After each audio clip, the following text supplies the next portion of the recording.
This is just a demo of what I got going. It's not close to done. I'm just tuning it. But you'll get an idea what I got. So I have a digital twin of this drone, which is represented by the cross-section of those lines, which I need to line up with this drone. And then I use that box to try and match it with the frame down there. We'll say that's pretty close. So a bunch of nice things about ARs. I got this nice heads-up display. It tells me everything I want to know about the drone. I got this UI here that lets me control it, but I can see it connected, battery, it's in the pre-launch state. And so yeah, let's take it off. Now the big thing with this drone is when it takes off, it doesn't always find its position. And when it does, there's an offset. So sometimes it's better than others.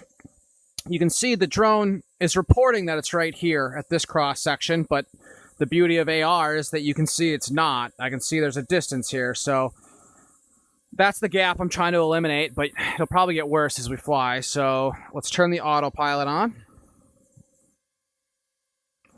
So now the blue autopilot, or the blue quadcopter, represents where it wants to be. And as far as it can tell, it is right there. The offset's wrong, but as far as the software can tell, it is there. So let's start the mission. You can see all the points around the room.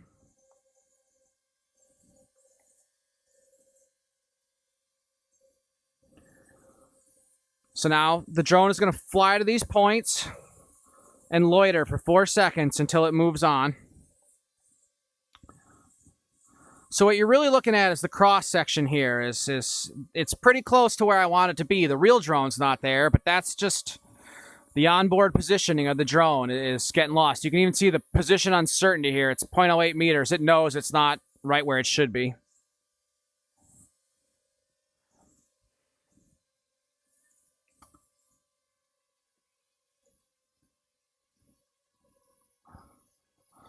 So if you see these lines, they're hitting the walls, but the drone doesn't have sensors on it. It has no idea where those, it's not shooting sensors out to it. The way I can tell where those walls are is because I LiDAR scanned the house and co-located it with all this. So now I'm standing in a 3D scan of my house inside my actual house. So like I know the table's right here, and I know when I scanned it, Dave was sitting right there. And this is what it has on board to know where the walls are. That way you don't need sensors on the actual robot or drone. I'm going to turn that back off, though.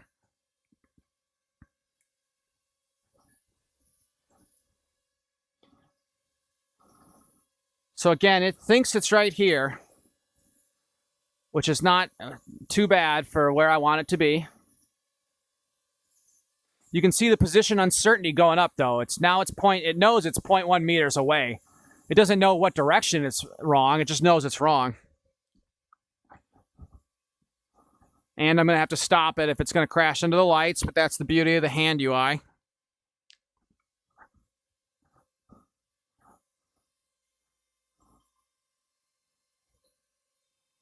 We'll see.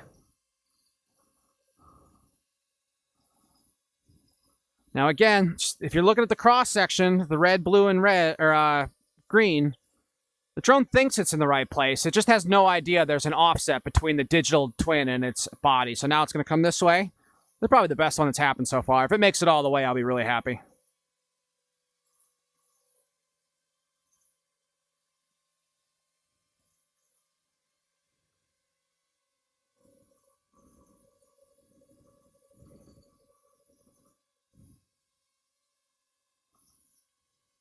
It still thinks it's doing okay.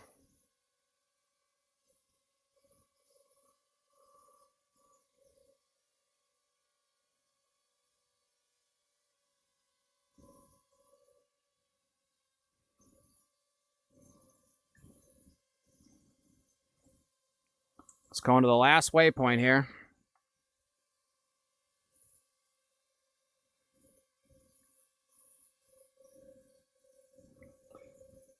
The nice thing about this is I can just watch the drone. I don't have to go to a computer, and if something goes wrong, I can just hit abort.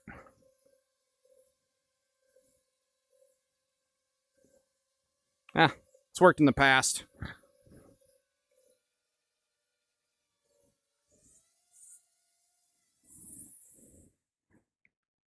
And there she is. That was probably the best one I've done so far. So when I turn the scan back on, so here's the whole house scanned.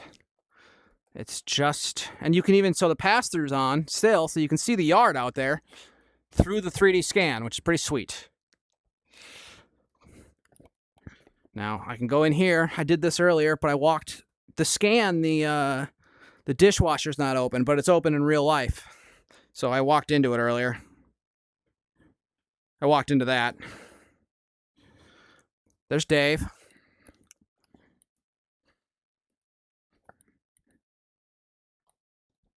There's the whole house. LiDAR scanned. And it is pretty sweet. Next thing is to get AI involved. I got a nicer, I bought there's an education version of this drone, like for schools, that's supposed to be better. So I got that coming, which I'm hoping eliminates that distance and things, but that's what I got.